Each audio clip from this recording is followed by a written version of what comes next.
Je m'appelle Élise Fontenay, j'ai 34 ans et je veux vous parler d'un mardi après-midi où j'ai répondu à un appel d'un numéro inconnu et de la façon dont cette seule décision a défait 4 ans de ma vie pour me reconstruire en quelqu'un que je reconnais enfin.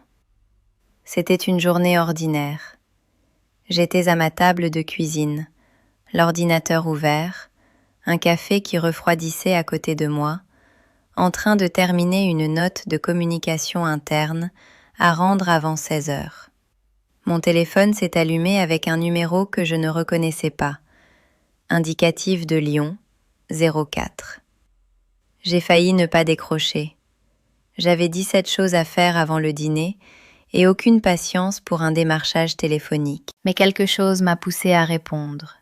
Une intuition que je ne saurais toujours pas tout à fait expliquer.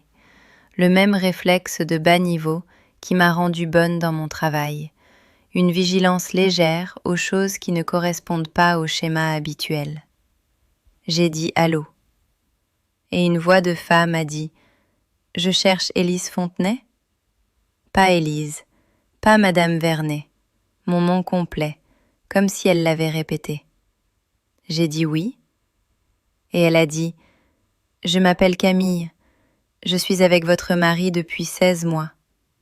Je vous appelle parce qu'il m'a dit hier soir que vous étiez toujours légalement mariés et qu'il n'avait aucune intention de changer ça. » J'ai posé ma tasse très soigneusement sur la table. Je me suis levée. Je suis allée jusqu'à la fenêtre de la cuisine. J'ai regardé la rue en dessous, une femme avec un chien, 2 scooters garés de travers, un mardi d'octobre parfaitement ordinaire. Et je me suis accordé exactement 45 secondes. Je les ai comptées. Puis je suis revenue au téléphone et j'ai dit « Dites-moi tout ce que vous savez. C'est là que commence cette histoire. Pas avec le mariage, pas avec l'amour, pas avec le jour où j'ai cru avoir construit quelque chose de vrai. Ça commence avec 45 secondes à une fenêtre de cuisine, une voix inconnue dans mon oreille, et le moment où j'ai compris que la vie composée et maîtrisée que je croyais mener avait une pièce que je n'avais jamais eu le droit de voir. Avant de vous ramener au début, si vous regardez ça maintenant, si vous avez trouvé cette vidéo et que vous êtes déjà un peu en avant sur votre siège, je veux vous poser une question. D'où vous regardez? Laissez-le dans les commentaires. La ville, l'heure, ce que vous avez envie de dire. J'aime savoir qui est de l'autre côté. Et si ce début vous a déjà fait quelque chose, appuyez sur « J'aime », abonnez-vous pour ne pas rater la suite et partagez avec quelqu'un qui a besoin de l'entendre. Ça compte vraiment. Maintenant, laissez-moi revenir en arrière. J'ai grandi à Bordeaux, quartier Saint-Michel d'abord, puis Mérignac quand j'avais 11 ans, deuxième enfant, après mon frère Thibaut de 7 ans mon aîné, dans une maison qui était stable, propre et émotionnellement quelque part juste en dessous du point de congélation.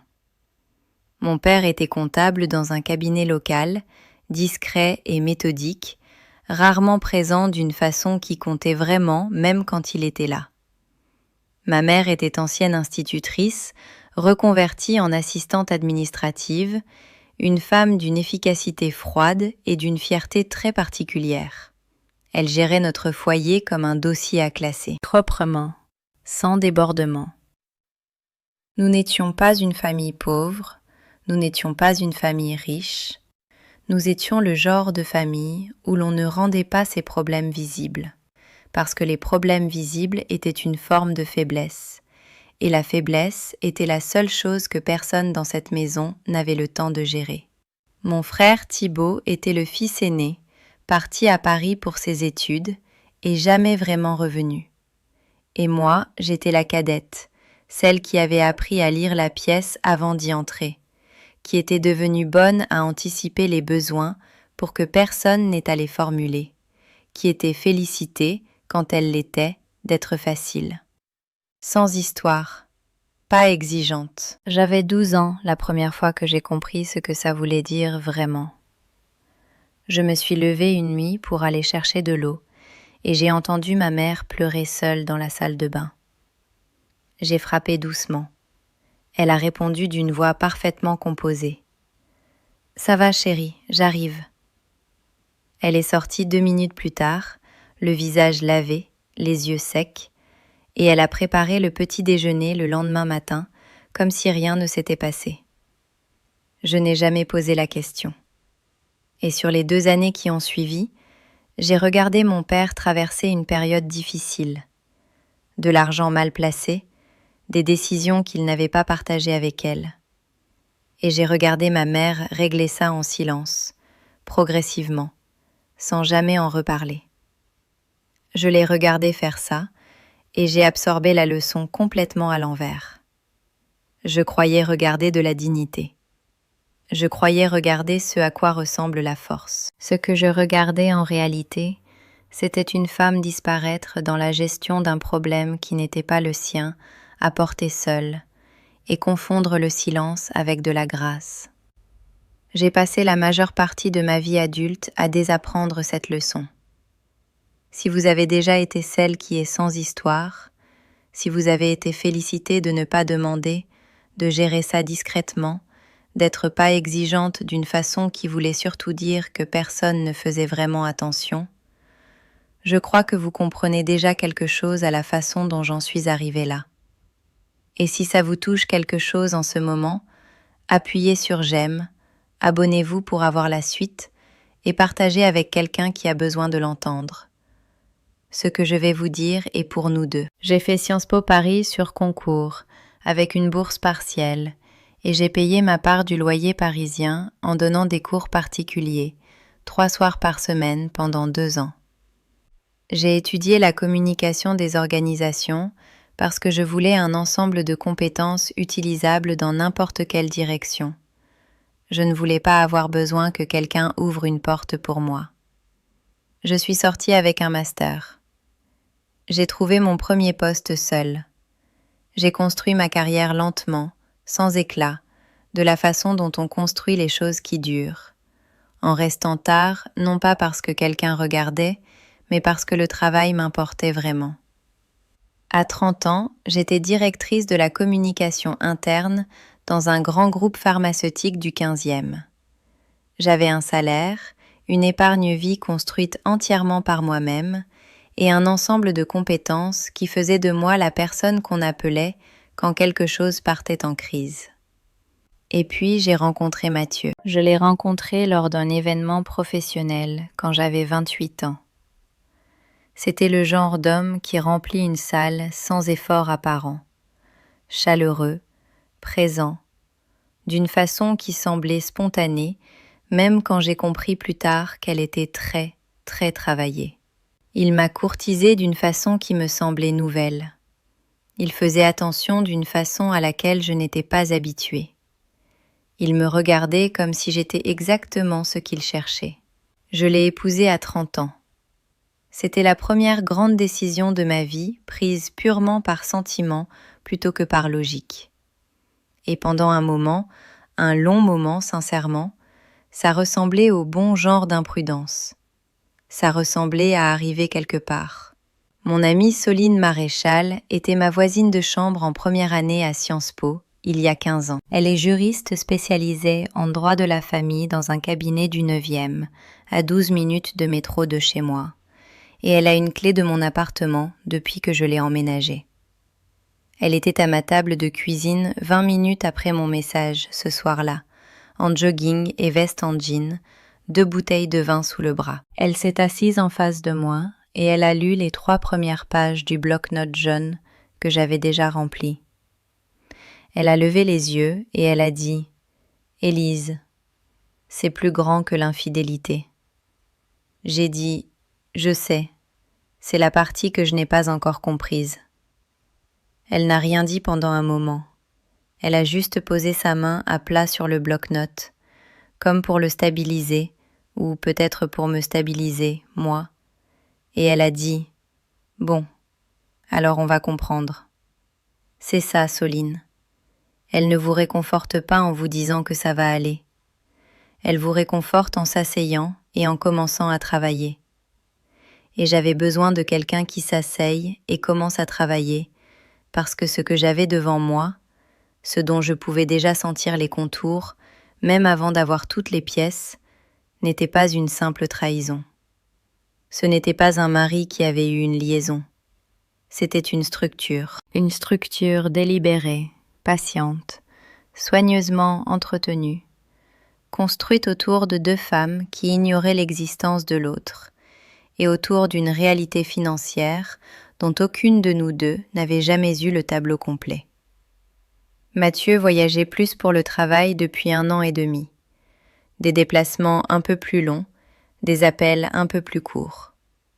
J'avais classé tout ça sous « nous sommes tous les deux occupés », sous « c'est ce que ça fait parfois, un non-mariage », sous la catégorie confortable et étouffante, des choses que je réglerai quand j'aurai plus d'informations. J'attendais plus d'informations. Elles étaient à Lyon, à 3 heures de là, et elles attendaient que je rappelle. J'ai rappelé Camille le lendemain matin. J'avais passé la nuit à la table de cuisine avec Soline, à remplir des pages, à faire le genre de liste qui n'est pas vraiment une liste. C'est une carte de tout ce que vous savez d'un côté, tout ce que vous avez supposé de l'autre, et la distance entre ces deux colonnes, c'est là que vit la vérité. Quand Soline est partie à minuit, j'avais 4 pages de questions et exactement 0 réponse que j'avais vérifiée moi-même. C'est ça qui continuait à me tomber dessus, encore et encore, dans les heures sombres après son départ. Pas la trahison, pas l'image de Mathieu quelque part avec quelqu'un d'autre. C'était la réalisation que moi, une professionnelle de la communication de crise, une femme dont toute la carrière reposait sur la discipline de séparer l'information vérifiée du récit construit, j'avais vécu à l'intérieur d'une histoire que je n'avais jamais une seule fois vérifiée. J'ai appelé Camille à 8h15. Elle a décroché à la 2e sonnerie. J'ai dit « Je voudrais qu'on se rencontre en personne. Je crois qu'on a besoin de se voir pour cette conversation. » Un silence. Puis « Oui, d'accord. Je pensais la même chose. » Elle a fait 3 heures de route depuis Lyon jusqu'à Paris 4 jours plus tard. On s'était mis d'accord sur une brasserie dans le 14e. Terrain neutre, assez public pour se sentir en sécurité, assez calme pour pouvoir parler vraiment. Je suis arrivée la première et j'ai pris la table du fond, celle avec le mur dans le dos, ce que je fais toujours dans les situations où j'ai besoin de sentir que rien ne peut m'arriver par derrière. Je l'ai vue pousser la porte et j'ai compris immédiatement qu'elle aussi était arrivée en avance et avait fait un tour du quartier au moins une fois, parce qu'elle est entrée avec cette qualité particulière de quelqu'un qui a déjà décidé comment ça allait se passer avant que ça commence. Elle était compacte, brune, carré court légèrement en désordre, jean noir et col roulé anthracite, un grand sac en cuir souple visiblement bourré de documents. Elle m'a repérée exactement au moment où je la repérais. On s'est regardé pendant un moment que je ne saurais pas mesurer. Puis elle a traversé la salle, s'est assise en face de moi, et elle a dit « Je veux dire quelque chose avant qu'on commence. Je vous ai appelé pour vous blesser. C'est la vérité. J'étais en colère et je voulais que quelqu'un d'autre ressente quelque chose. Et puis vous avez dit « Dites-moi tout ce que vous savez. » Et j'ai compris. Vous n'alliez pas m'attaquer. Vous alliez travailler avec moi. J'ai pensé à ça pendant 4 jours. J'ai dit « Moi aussi ». Elle a ouvert le sac et elle a fait glisser un dossier sur la table. Le dossier contenait des impressions, des relevés de compte, des journaux de transactions, un document de crédit. Camille travaillait comme analyste en conformité financière à la Banque populaire Auvergne-Rhône-Alpes, ce qui voulait dire qu'elle avait passé sa vie professionnelle à apprendre exactement comment l'argent se déplace et où il se cache quand il ne veut pas être trouvé. Elle avait récupéré ses relevés depuis des portails de comptes joints qu'elle et Mathieu avaient ouverts ensemble, des comptes qu'elle avait cru faire partie de leur avenir commun. Elle m'a expliqué la première page soigneusement, de la façon dont on explique un document à quelqu'un quand on a besoin qu'il le comprenne, et pas seulement qu'il réagisse. Il m'a dit, elle a dit, qu'il avait un compte partagé avec son ex-femme, que c'était encore actif à cause de la séparation, des biens communs, encore en cours de règlement, que c'était temporaire. J'ai regardé la page, puis j'ai levé les yeux vers elle. Camille, on n'est pas séparés. On n'a jamais été séparés. Je n'ai jamais été son ex-femme. Je suis sa femme. Je sais. Maintenant, je sais. Ce compte, j'ai suivi la colonne de chiffres avec mon doigt. Ma main était parfaitement stable, ce qui m'a surprise. Ce compte n'existe pas dans nos finances communes. Je n'ai jamais vu ce compte. Elle a hoché la tête. Elle a tourné jusqu'à la 3e page du dossier et a posé son doigt au bas d'un relevé de transaction. Il y a un co-signataire sur l'ouverture initiale du compte. Ce n'est pas vous. J'ai regardé cette ligne pendant longtemps. Parce que voilà ce que j'avais compris à ce moment-là, assise dans le fond d'une brasserie du 14e, en face d'une femme que je ne connaissais pas 4 jours plus tôt. Mathieu n'avait pas seulement eu une liaison.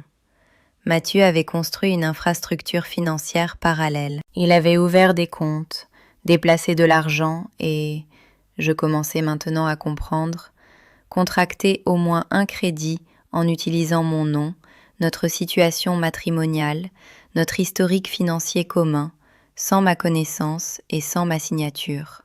Il avait utilisé la solidité de notre mariage comme levier pour financer une vie à laquelle je n'avais jamais consenti à participer. Vous avez déjà eu un moment où 2 choses que vous saviez séparément se rejoignent soudainement et la connexion est pire que chacun des faits pris isolément? C'est ce qui s'est passé à cette table. Je savais pour la liaison depuis 4 jours. J'avais soupçonné quelque chose de financier depuis peut-être 20 minutes. Et puis ces 2 choses se sont touchées et le tableau qu'elles formaient ensemble était tellement plus grand, plus froid et plus délibéré que chacune prise seule. Je veux vous poser une question maintenant, et je veux que vous y pensiez vraiment avant de continuer à défiler. Est-ce que vous avez déjà fait confiance à quelqu'un si complètement que vous avez arrêté de vérifier? Pas parce que vous étiez naïve, mais parce que vous croyiez que la version de vous qui l'aimait suffisait à vous protéger? Parce que c'est ce que j'avais fait. Et je crois que beaucoup d'entre nous le font. Et je crois que c'est une des choses les plus humaines du monde. Et je crois aussi que c'est exactement ce sur quoi des gens comme Mathieu comptent. Laissez votre réponse dans les commentaires. Je les lis vraiment tous. Je veux savoir si vous avez été dans cette pièce. Je suis rentrée de cette brasserie et je n'ai pas appelé Mathieu. Je me suis assise avec le dossier sur ma table de cuisine et j'ai pensé à la façon dont il avait fait à dîner 2 soirs avant.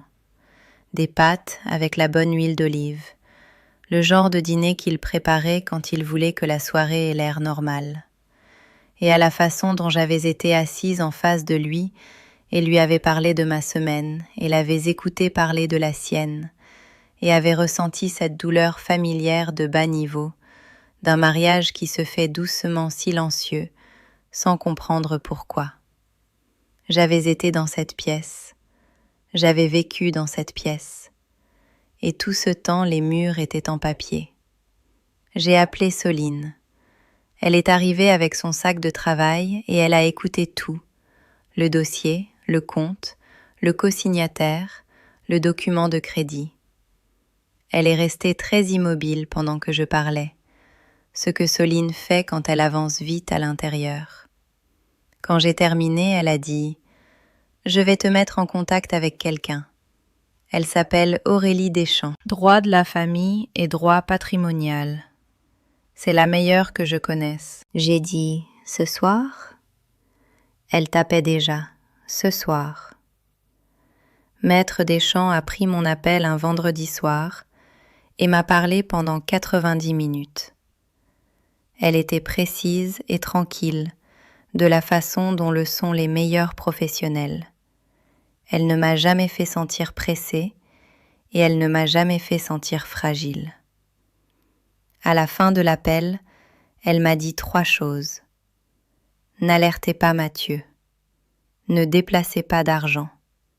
Documentez tout à partir de maintenant. J'ai dit « Il y a autre chose ?» Elle a dit « Oui. Faites confiance au processus, même quand il semble impossiblement lent. La vérité n'a pas besoin de votre aide pour être vraie. Elle a juste besoin d'être préservée. » J'ai écrit ça en haut d'une page blanche. La semaine suivante a été l'une des plus étranges de ma vie.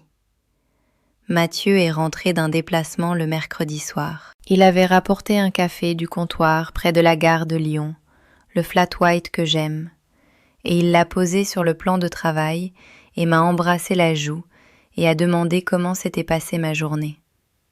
Et je lui ai parlé de ma journée. J'ai décrit une réunion que j'avais traversée ce matin-là.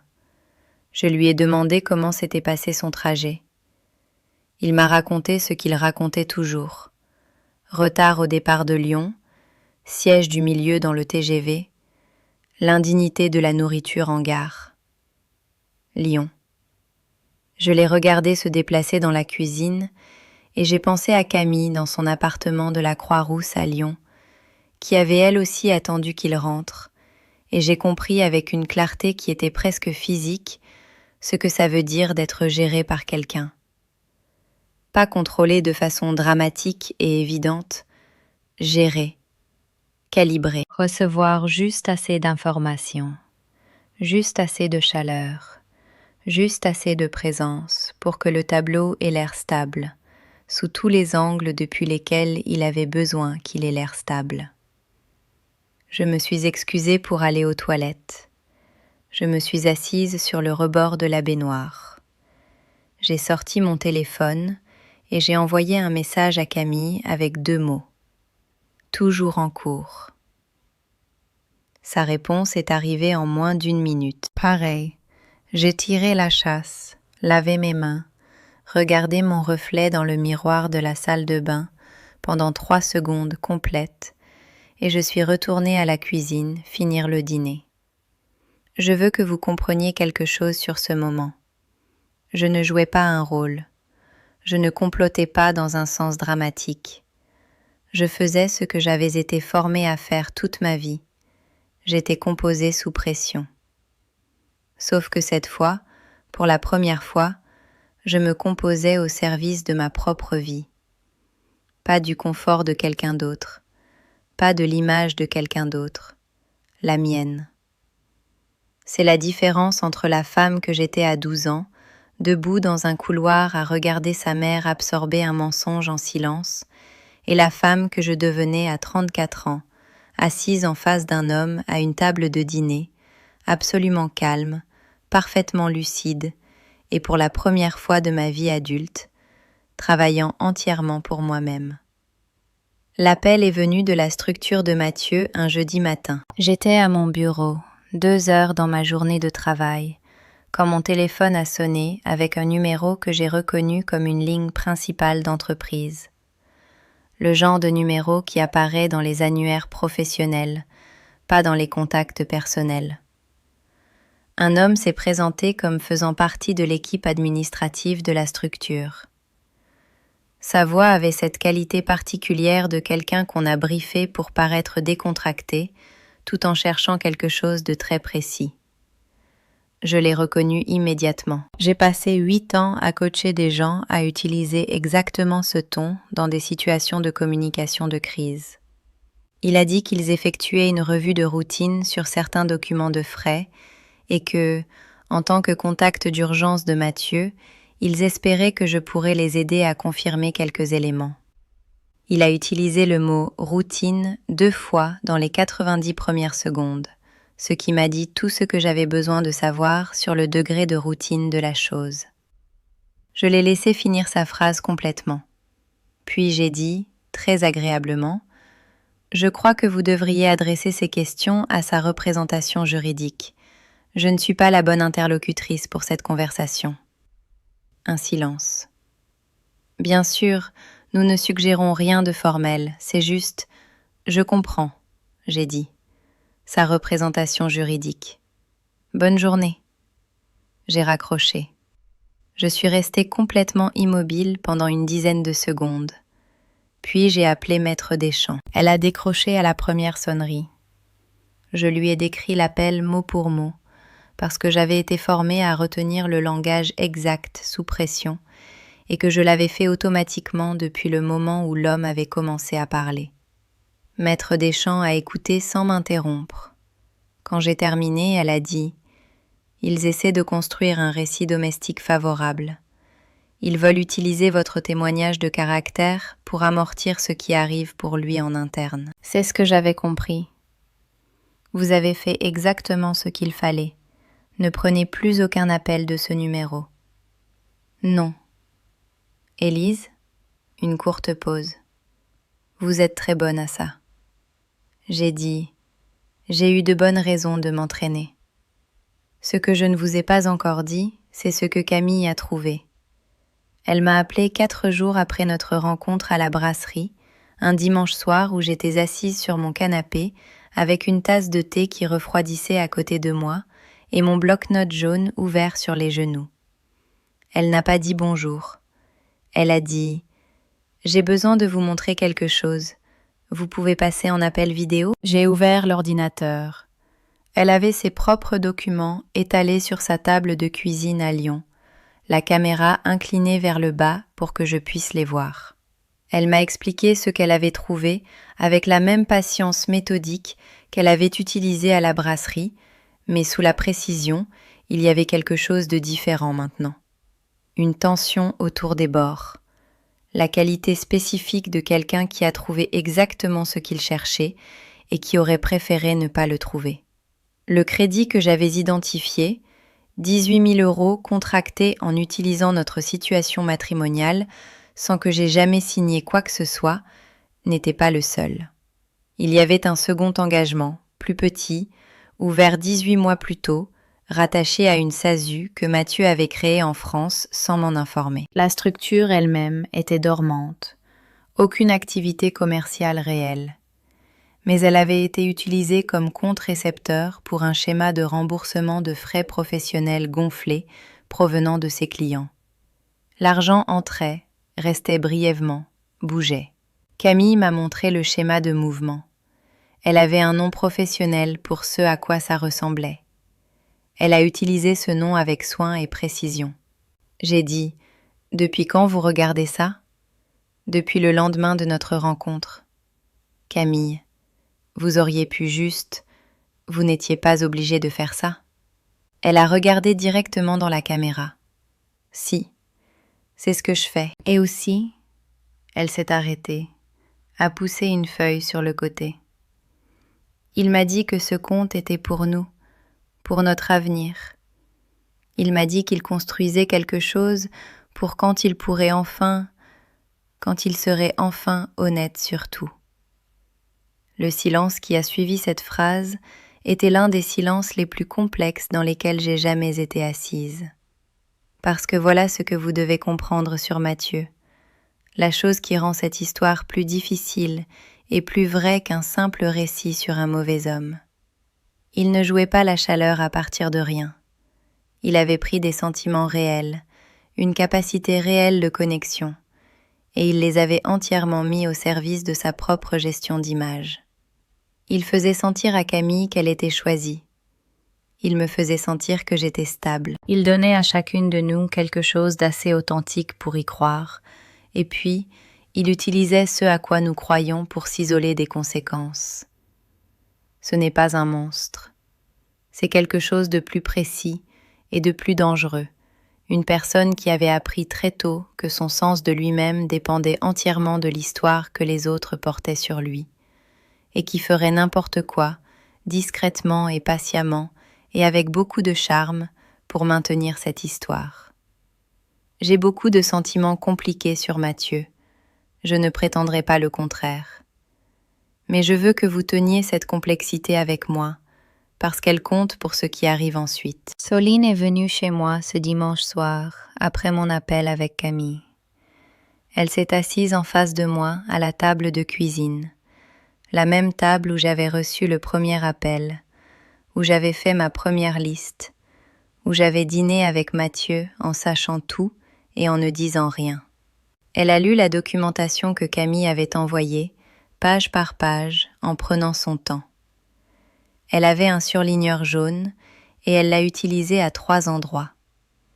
Puis, elle a posé le stylo et elle m'a regardé avec l'expression spécifique qu'elle a quand elle est sur le point de dire la chose qu'elle ne disait pas. La requête, elle a dit. Aurélie peut bouger sur ça. Je sais. Les questions financières, le crédit, la SASU, c'est pas juste une affaire de divorce. Ça pourrait être pénal. Je sais. Élise, elle a attendu que je lève les yeux de la table. C'est pas ta faute. Aucune de l'architecture de ça n'est ta faute. Mais j'ai besoin de te l'entendre dire à voix haute parce que je te connais. Je sais que tu es assise là quelque part sous toute cette composition à te demander ce que tu as raté, ce que tu aurais dû voir, si tu étais stupide ou aveugle ou... Confiante, j'ai dit. Le mot c'est confiante. Oui. Elle a hoché la tête. C'est le mot.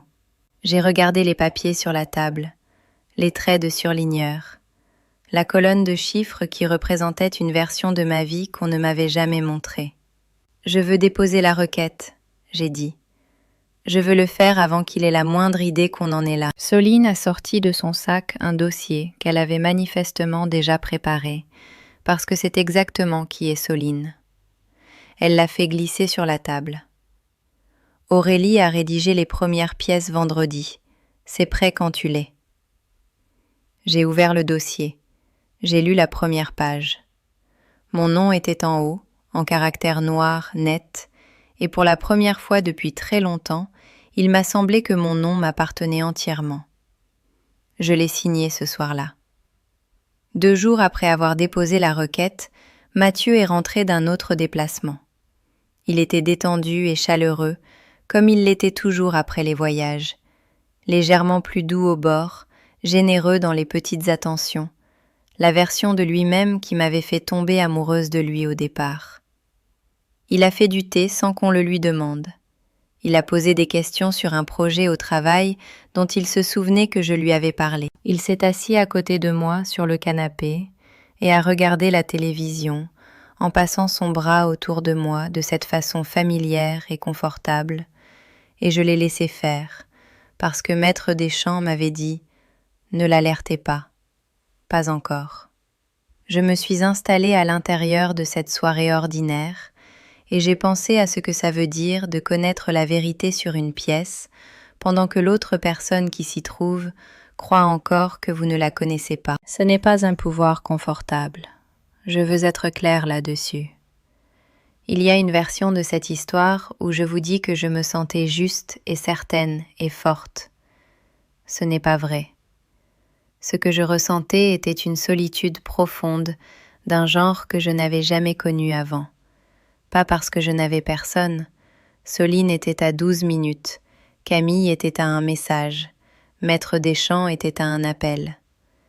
Mais parce que la personne assise à côté de moi, dont le bras était autour de mes épaules, était un étranger. Et le deuil de ça, le deuil spécifique et silencieux de regarder quelqu'un qu'on a aimé et de comprendre que la personne qu'on aimait n'a jamais tout à fait été la personne assise là. Ce deuil-là ne se soucie pas de savoir à quel point votre position est justifiée. Il s'assoit juste avec vous dans le noir et il fait ce que fait le deuil. Je suis allée me coucher ce soir-là et j'ai été allongée dans l'obscurité. Et j'ai pensé à cette petite fille de 12 ans dans le couloir, écoutant ses parents dans la cuisine, regardant sa mère se faire silencieuse et capable et propre, et j'ai pensé « Je vous comprends maintenant. Je comprends pourquoi vous vous êtes tue. Je comprends à quel point il est plus facile de gérer la douleur seule que de demander à quelqu'un d'autre d'en être témoin. » Et puis j'ai pensé « Je ne vais pas faire ça. Pas cette fois. » plus jamais. Si ce moment vous touche quelque part de précis, si vous savez ce que ça fait d'être allongé dans le noir à faire le deuil de quelque chose qui est techniquement encore là à côté de vous, encore chaud, encore ordinaire, appuyez sur j'aime maintenant. C'est peu de choses, mais se lever le lendemain matin et décider qu'on en a fini de disparaître pour le confort de quelqu'un d'autre, c'est peu de choses aussi. Et ces deux petites choses comptent bien plus qu'elles n'en ont l'air.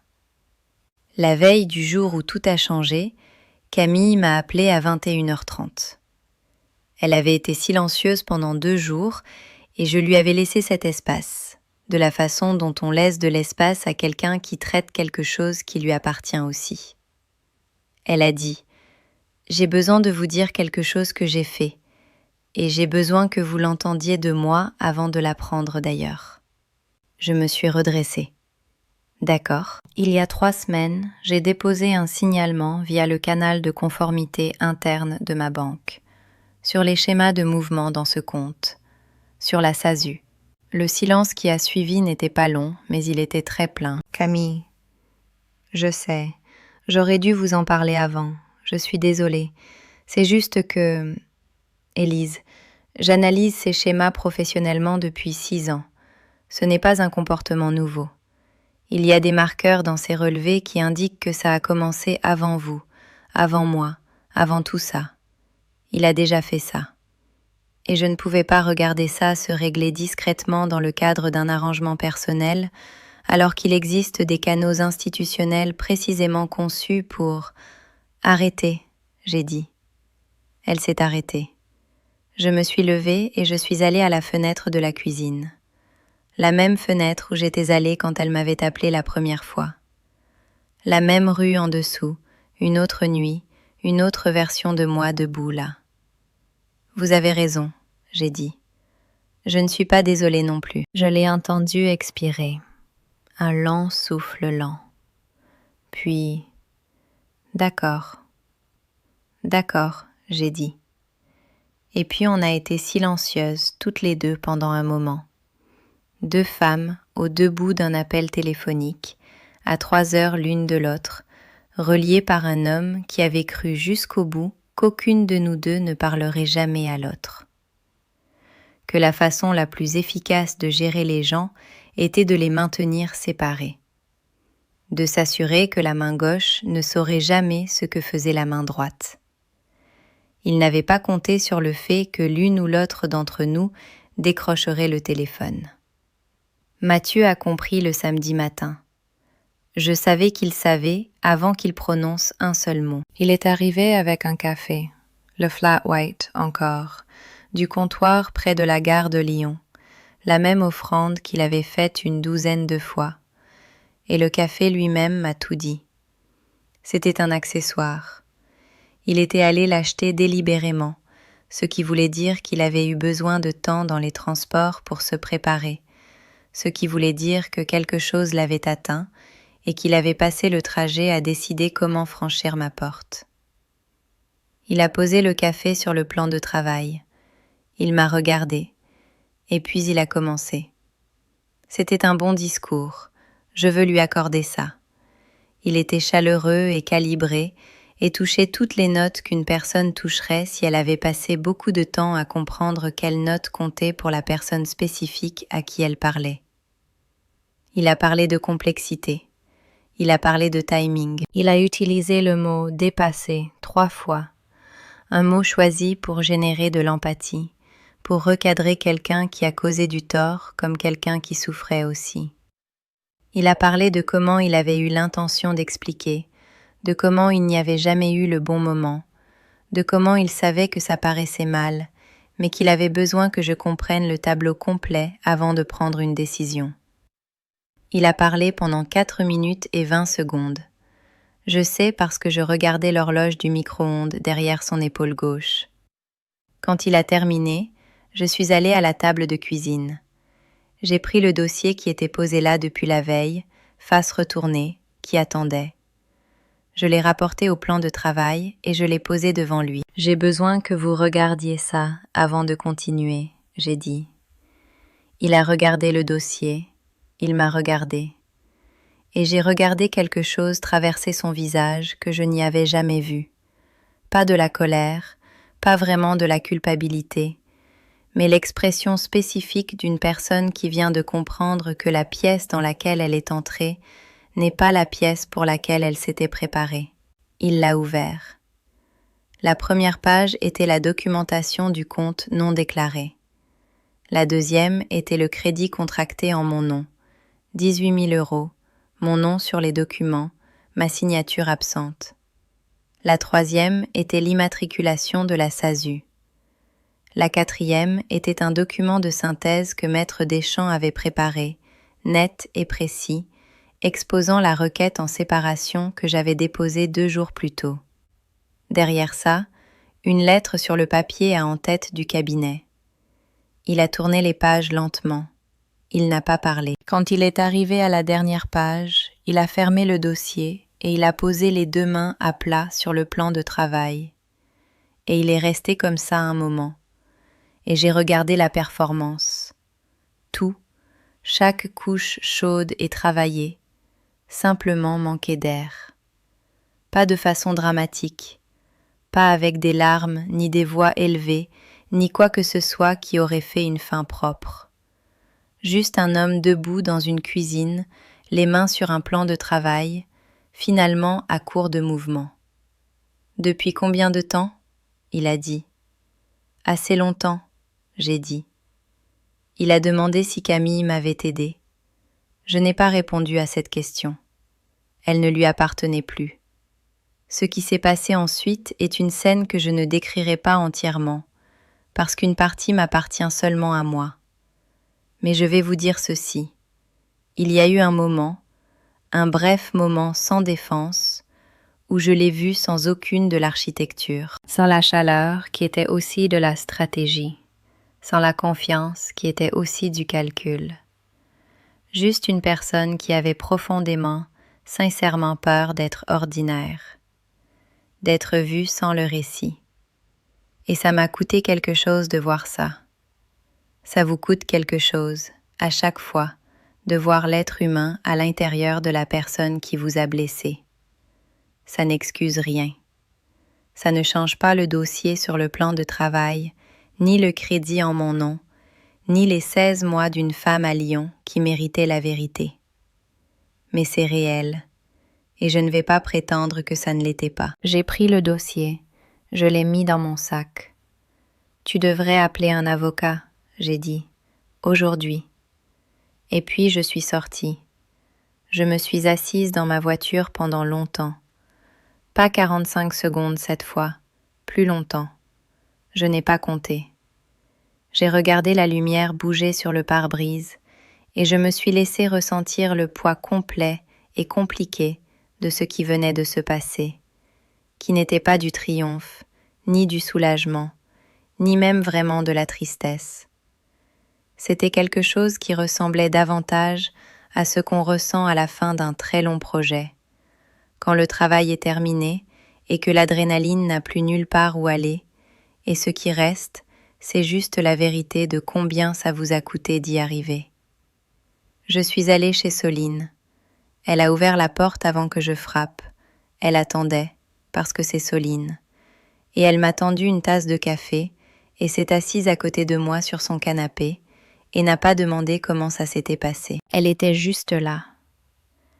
Et parfois, c'est la chose la plus précise et la plus parfaite qu'une autre personne puisse vous offrir. Mathieu n'a pas contesté la séparation. Il ne pouvait pas. Et Maître Deschamps avait compris ça depuis le début, ce qui était la raison pour laquelle elle avait bougé comme elle l'avait fait. Les irrégularités financières lui donnaient une exposition bien trop grande dans une procédure contentieuse, et il était suffisamment intelligent, même alors, pour comprendre l'arithmétique de ça. La convention de séparation protégeait entièrement mes actifs personnels, remboursait le crédit non autorisé en intégralité et garantissait que l'enquête de conformité, déjà en cours via le signalement réglementaire de Camille, entièrement indépendante de quoi que ce soit que j'ai fait, continuait sur sa propre trajectoire sans interférence d'aucun arrangement personnel. Je n'ai pas suivi cette enquête de près. Je n'en avais pas besoin.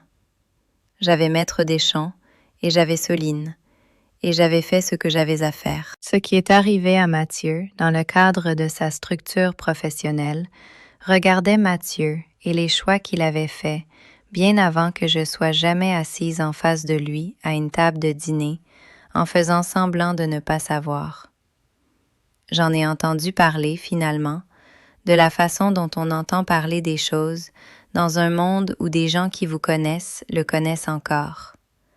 Par un appel de mon frère Thibaut, qui avait répondu à tout ça au départ avec la maladresse particulière de quelqu'un qui ne sait pas comment tenir une histoire, qui ne se résout pas de la façon dont les histoires sont censées se résoudre. Il m'a appelé un mardi, 3 mois après la requête, et il a dit « J'ai entendu que les choses bougent » dans sa structure. « Oui », j'ai dit. « Tu vas bien ?» J'ai pensé à cette question pendant un moment. J'y ai vraiment pensé, plutôt que d'y répondre automatiquement comme je l'avais fait toute ma vie. Je m'en approche, j'ai dit. C'est plus honnête que ça va. Il a été silencieux une seconde, puis il a dit « J'aurais dû appeler plus tôt. » Oui, j'ai dit. Tu aurais dû. Et puis, parce qu'il est mon frère, et parce que certaines choses valent la peine d'être préservées, même quand elles sont imparfaites. Mais tu as appelé, donc... C'est aussi loin qu'est allée la réconciliation ce jour-là. C'était suffisant. Je n'avais pas besoin qu'il comprenne tout.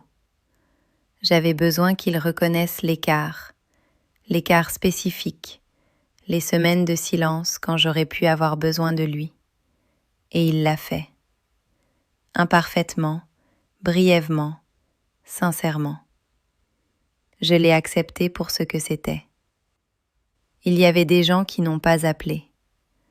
Un couple avec qui on avait dîné pendant 3 ans et qui avait discrètement choisi sa version des événements, ou peut-être juste choisi le côté qui nécessitait le moins d'ajustements dans leur propre vie.